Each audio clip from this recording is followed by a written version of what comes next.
बहुत समय पहले की बात है।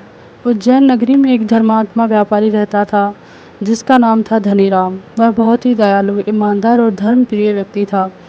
नगर के लोग उसे बहुत सम्मान देते थे, परंतु उसके जीवन में एक बड़ी समस्या थी। उसके घर में लगातार संकट बने रहते थे।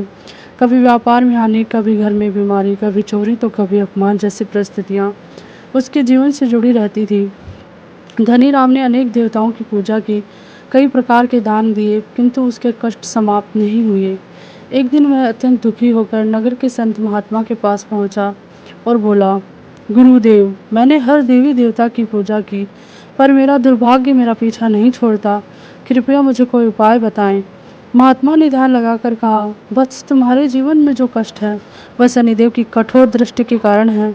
शनिदेव न्याय के देवता हैं और पिछले जन्म के कुछ कर्मों का फल तुम्हें अभी भी भोग रहे हो, परंतु घबराओ मत। शनि अमावस्या के दिन विधि पूर्वक व्रत और पूजन करने से तुम्हारे सारे कष्ट समाप्त हो जाएंगे।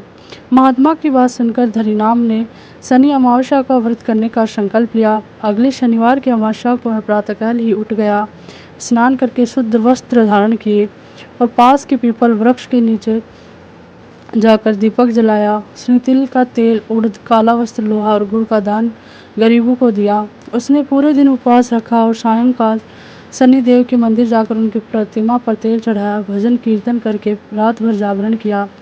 जब वह श्रद्धा और भक्ति से पूजन कर रहा था, तभी उसे स्वप्न में शनिदेव का दर्शन हुआ। शनिदेव ने कहा, बस तुमने सच्चे मन से मेरी आराधना की है, अब तुम्हारे सभी दुख दूर होंगे, तुम्हारा व्यापार फिर से बढ़ेगा, घर में सुख शांति आएगी और जीवन में समृद्धि लौटेगी। जागने पर धनीराम ने पाया कि उसके घर का वातावरण पूर्णतः बदल चुका है। व्यापार में लाभ होने लगा है, परिवार में सौहार्द बढ़ गया है और धीरे धीरे उसका जीवन खुशियों से भर गया है। शनि अमावस्या का व्रत केवल कष्ट दूर करने का साधन नहीं है, बल्कि यह एक आत्मशुद्धि और सत्कर्मों की ओर प्रेरित करने वाला पर्व है। इस दिन सच्चे मन से पूजन और दान करने से न केवल शनिदेव प्रसन्न होते हैं, बल्कि पितृ भी तृप्त होते हैं।